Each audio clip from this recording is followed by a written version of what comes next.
नाजरीन व सामीन अस्सलामु अलैकुम। नाजरीन, हमारी आज की वीडियो इमाम सज्जाद अलैहिस्सलाम के उस कुर्ते पर है जो हैदराबाद दक्कन में इस वक्त मौजूद है। तो आइए चलते हैं अपनी आज की वीडियो पर और देखते हैं कि इस कुर्ता मुबारक की क्या तफसील है। आऊज़ु बिल्लाहि मिनश शैतानिर रजीम, बिस्मिल्लाहिर रहमानिर रहीम। नाजरीन, इस वीडियो का मजमून हमने सैयद इर्तज़ा अब्बास नकवी की किताब जिंदगानी सैयद सज्जाद अलैहिस्सलाम से लिया है। वो अपनी किताब के सफ़हा 1031 पर निदाए जाफरिया अज़ादारी नंबर 5152 हैदराबाद दक्कन के हवाले से बयान करते हैं कि राहत अज़मी ने बयान किया कि ये कुर्ता मुबारक मौलवी सैयद मेहदी अली तबातबाई, जिनको शहीद यार जंग कहा जाता था और जो शहीद तखल्लुस करते थे, उनकी ननिहाल से मिला था, जो मरहूम के साहबजादे जनाब सईद शहीदी साहब को बतौर तरका मिला। ये तबर्रुक यानी ये कुर्ता सईद शहीदी साहब के ज़ाती मकान अंदरून डेवड़ी बाकिर नवाज जंग मरहूम हवेली कदीम में महफूज है।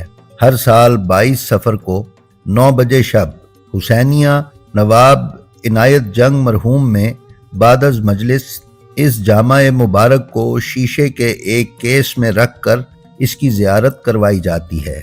नाजरीन, बताया जाता है कि नवाब शहीद यार जंग मरहूम के अजीज़ो अकारिब को भी ये पता नहीं था कि ये तबर्रुक उन तक किन ज़राए से पहुँचा। हत्ता कि नवाब शहीद यार जंग मरहूम की ज़ौजा या वालिदा को भी इसका इल्म न था। इस कुर्ते के साथ एक तारीखी हादसे ने लोगों को हक़ुल यकीन की मंजिल पर पहुँचा दिया कि बेशक ये इमाम ज़ैनुल आबिदीन अलैहिस्सलाम का ही कुर्ता है। वो वाक़या कुछ यूं है कि डेवढ़ी नवाब फ़ख्रुल मुल्क मरहूम मंडी मीर आलम से मुत्तसिला जो 2 मंजिला मकान सरफराज मंजिल के नाम से आज भी मौजूद है, नवाब शहीद यार जंग मरहूम की वालिदा को उनके भाई सरफराज हुसैन मरहूम ने तरका में दिया था। इसी मकान की दरमियानी छत दबीज रंगूनी तख्तों की बनी हुई थी। बालाई मंजिल पर एक आशूर खाना था जिसमें लकड़ी के तख्त पर छोटी सी चौबी अलमारी में कपड़े में लिपटा हुआ ये कुर्ता मुबारक रखा गया था।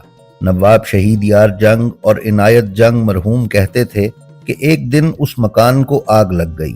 उन्हीं के बयान के मुताबिक ये लोग और नवाब सरताज जंग मरहूम, जो कि अभी जवानी की मंजिल में थे, नवाब शहीद यार जंग के वालिद डॉक्टर मीर यूसुफ अली मरहूम और नवाब इनायत जंग के वालिद नवाब तहव्वुर जंग और सरताज जंग मरहूम के वालिद नवाब महबूब यार जंग हयात थे।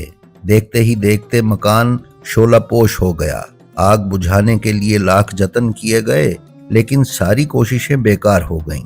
उन नौजवानों ने काफी मेहनत की, लेकिन सब बेसूद थी। उसी अरसे में नवाब तहव्वुर जंग ने माशकियों को पानी के घड़े देकर भेजा, लेकिन शहीद यार जंग की वालिदा बदरुन्निसा बेगम उर्फ मोमिन बेगम साहिबा मरहूम ने किसी कीमत पर माशकियों को आग बुझाने की इजाज़त नहीं दी। उन मोहतरमा का यही नारा था कि नजिस पानी से आग ना बुझाई जाए, क्योंकि वहाँ पर इमाम का जामा मुबारक रखा है। और नवाब शहीद यार जंग बहादुर से मुसलसल इसरार करने लगी कि वो आग के इन जलते हुए शोलों में दाखिल हों और जामा मुबारक ले आए। मरहूमा का यकीन देखिए कि वो पूरे वसूख से कह रही थीं कि सारा मकान जलकर खाकिस्तर हो सकता है, लेकिन जामा मुबारक तक जो भी आग जाएगी वो बुझ जाएगी। उस जामा मुबारक को आग कैसे छू सकती है जो इमाम के बदन अतहर से मस हुआ हो। लिहाजा वो इस जामा मुबारक को इस आग लगे हुए मकान से, जिसके शोले आसमान तक उठ रहे थे, से लाने पर मुसिर थीं। और वो ये कह रही थीं कि कहीं छत बैठकर जामा मुबारक उसके नीचे न दब जाए। जनाब नवाब इनायत जंग मरहूम ने अपने वालिद नवाब तहव्वुर जंग मरहूम से कहा कि खान साहिबा यानी मोमिन बेगम साहिबा बेवजह जिद कर रही हैं कि जामा मुबारक लाया जाए। इस कदर शदीद आग में किसी शय का महफूज रहना बिल्कुल मुमकिन नहीं है। इस पर नवाब तहव्वुर जंग मरहूम ने भी वही बात कही जो मोमिन बेगम साहिबा ने फरमाई थी। अलगर्ज कई घंटों के बाद शोले कम हुए, छत की बीमें पिघल चुकी थीं, मगर हिद्दत का ये आलम था कि अब भी कोई मकान के जले हुए हिस्से में दाखिल नहीं हो सकता था। बहरहाल ہمت کر کے نواب شہید یار جنگ اور نواب عنایت جنگ اور نواب سرتاج جنگ بہت بڑے بڑے بانسوں میں درانتی لگا کر عاشور خانے کی سیڑھیوں پر آئے اور درانتیوں سے آہستہ آہستہ اس چھوٹی الماری کو دروازے کے قریب گھسیٹ لیا جو تقریباً جل چکی تھی۔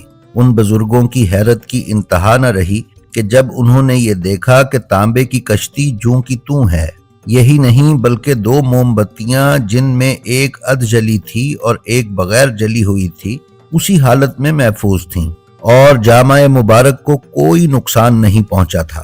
نواب شہید یار جنگ نے خوشی خوشی بصد احترام اس کرتائے مبارک کو اپنی والدہ کے حوالے کیا۔ یہ یادگار الماری جو زبان حال سے اس حادثے کو دہراتی تھی ایک عرصے تک وہیں رہی، لیکن اب اس مکان میں نہیں ہے۔ ناظرین، مصنف مضمون لکھتے ہیں کہ خدا ہزاروں رحمتیں نازل کرے قطب شاہیوں پر اور ان روحوں پر جنہوں نے ان تبرکات کی حفاظت میں اپنی پوری عقیدت کا مظاہرہ کیا۔ ہمارا یقین ہے کہ جب تک یہ تبرکات اس سرزمین پر رہیں گے، ارض دکن ہر آفت سے محفوظ رہے گی۔ سیاسی حالات جو بھی رخ اختیار کریں، انشاءاللہ سماجی زندگی میں کوئی تبدیلی نہیں ہوگی، امن و امان میں کوئی فرق نہیں آئے گا اور حیدر کرار کا لطف یوں ہی قائم رہے گا۔ دعا ہے کہ محافظان تبرکات اپنے انہماک کو اور تیز کر دیں، کیونکہ اس میں ان کے لیے بھی سکون و اطمینان ہے اور یہاں کے رہنے بسنے والوں کے لیے بھی امن و امان ہے۔ جی تو ناظرین، یہ تھی ہماری آج کی ویڈیو۔ ہمیں امید ہے یہ آپ کو پسند آئی ہوگی۔ اگر آپ ہمارے چینل بلینڈ آف ہسٹری پر نئے ہیں تو ہماری آپ سے درخواست ہے کہ اسے سبسکرائب کر لیں اور اس کے بیل آئیکن پر کلک کر کے آل نوٹیفیکیشنز کی سیٹنگ کا انتخاب کر لیں تاکہ آپ ہماری کسی ویڈیو سے محروم نہ رہ سکیں۔ اس کے ساتھ ہی ساتھ ہماری جو ویڈیو آپ کو پسند آئے اس کا لنک اپنے حلقہ احباب میں شیئر کر کے علوم محمد و آل محمد علیہ السلام کی نشر و اشاعت میں حصے دار بنیں۔ اپنا اور اپنے متعلقین کا بے حد خیال رکھیں اور خلق خدا میں آسانیاں تقسیم کرتے رہیں۔ خدا آپ کا حامی و ناصر ہو۔ السلام علیکم۔